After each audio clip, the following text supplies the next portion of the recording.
আমি প্রথমত এখান থেকে বাংলাদেশ থেকে 2008 সালে ঢুকি দুবাইতে। 2008 সালে আমি দুবাইতে গেছিলাম কর্মের জন্য। আমার ছোট ভাই দুবাইতে ছিল, তো আমার জন্য একটা এই অ্যালুমিনিয়ামের গ্লাসের ভিসা যেগুলো আছে এগুলো একটা দেখছিল। দেখার পরে তারপরে ছোট ভাই আমাকে ভিসা পাঠাইছিল।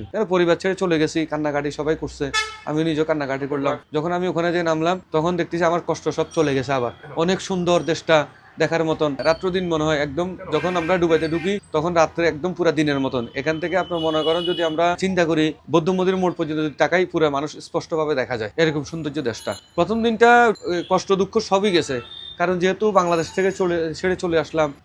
পরিবেশটা সুন্দর, এমনি পরিবেশটা সুন্দর, রাস্তাঘাটে কোনো ময়লা টলা নাই, আমাদের বাংলাদেশের মতন একদম নেট অ্যান্ড ক্লিন। এই জিনিসগুলো আমার খুব ভালো লাগতেছিল।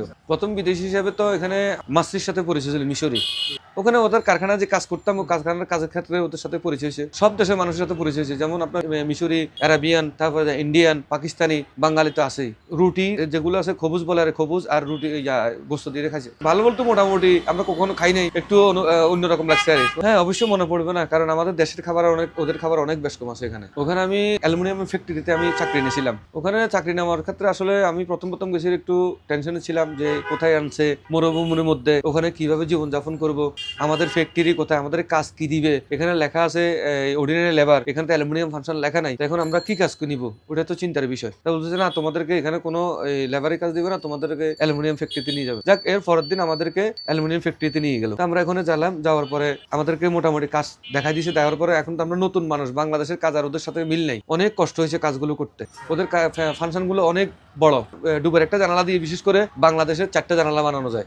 ওদের এগুলো সব হেভি সেকশন এবং সব হেভি কাজ, ডাবল গ্লাসের কাজ। ওখানে বাংলাদেশে আমরা সিঙ্গেল গ্লাস কাজ করি না, ওরা ডাবল গ্লাসের কাজ করে ওখানে, যেহেতু ওখানে 48 ডিগ্রি সেলসিয়াস গরম পড়ে, ওই গরমের কারণে। তারপরে যে ওখানে আমি কাজ করতেছি, বেতন আমার এখানে ছিল বাংলাদেশে আমি নিজে কামাইতাম 20,000 টাকা, ওখানে যে দেখতেছি আমার বেতন ধরছে 800 দেড়হাম, মানে অর্থাৎ 16,000 টাকা। তো 16,000 টাকা আমি কি পরিবার চালাবো নাকি মানুষের দেনা দিব? আমি অনেক টেনশনে ছিলাম ওখানে নিয়ে। না না না, দালাল ধরি না, ছোট ভাইয়ের বন্ধু একটা ছিল, বন্ধু মানে বিষয়টা আমাকে দিছিল, আর ওটা 2.5 লাখ টাকা মতো গেছিল। তারপরে এরপরে যাক, এরপরে দিয়ে নিজে চিন্তা করলাম যে এত কষ্ট করে বাংলাদেশ থেকে আসলাম, যাক টাকা তো মানুষের দিতে হবে। চিন্তা করে কষ্টটাকে বুকে চাপা রাখছি, বাংলাদেশের কাউকে বলতে দিই না এগুলো। আমরা দুপুরবেলা রং চার শুধু মুড়ি খাই জীবন কাটাচ্ছি, শুধু 1.5 বছর। ওই সকালে শুধু রুটি খাইয়ে বের হইতাম, তারপর রাত্রে শুধু একবেলা ভাত খাইতাম। যে না খাইয়ে দিন কাটাচ্ছি বলতে, ফ্যাক্টরিতে অনেক কাজ, যদি জাম থাকে তখন মনে করেন রং চা তো দূরের কথা, তখন সময় দিতে পারতাম না। তখন ওই একবারে আসর নামাজের পরে নামাজ পড়ে তখন একটু হালকা পাতলা নাস্তা করে তারপরে এরা রাত্রে ভাত খাবার খাইতে পারি। না না না, কাউকে বুঝতে দিই না, কারণ ওরা দুঃখ পাবে, কষ্ট পাবে। যে প্রবাস জীবনে যারা যায় তারা বুঝে, প্রবাস জীবনের মতো কষ্টের জীবন আর কোনো কিছু নাই।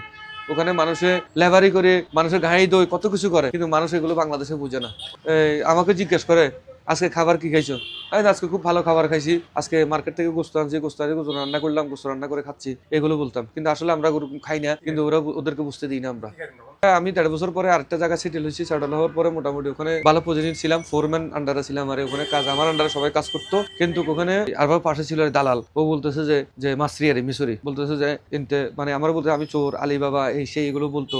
এগুলা মানে ম্যানেজারে বলতো আর বলতো, মানে ও একজনের সাথে একজনের বলতো না। তারপরে বিভিন্ন রকমের কথা বলতো, কিন্তু কই আমাদের বাঙালি তো দেখতে পারতো না, তো ওদের দেশি যারা আছে ওদেরকে দেখতে পারতো। ওই কারণে তারপরে আমার বলতেছে আমাকে বিদায় করে, আমি হ্যাঁ ঠিক আছে আমি চলে যাবো। তারপর আমি 6 মাসের নোয়ান্টি মারিয়ে চলে আসলাম, আর যেতে পারিনি। এই গল্প এখানে এতটুকু। দেশে আসছি, দেশে আসার পরে 6 মাস পরে যাওয়ার কথা না, যেতে পারিনি। এই গ্লাসের কাজ আবার শুরু করলাম, আগেরটায় কাজটা শুরু করে সবকিছু শেষ করলাম। এখন আল্লাহর রহমতে মোটামুটি একটা ভালো সেটিং এ আছে। বিদেশে আমার দরকার নেই। তখন বিদেশে আসার পরে আমাকে একজনে নিয়ে যাওয়ার কথা ছিল, আমি ওখানে টাকা দিয়ে ফেলছি। আমার পকেটে টাকা ছিল না, আমার যে সময় দরকার ছিল ওই সময় টাকাটা দেয় নাই আমাকে। প্রায় 1 বছর পরে টাকাটা দিয়েছে। তারপর আমি মনে করেন মানুষের ধারা দিতাম, কাজ করতাম, মানুষের যা দিত বেতন আমি তাই নিয়ে আমি সংসার চালাতাম। এরকম আমার জীবন ছিল। সেখান থেকে উঠে আজকে আমি এই এতটুকু আসছি।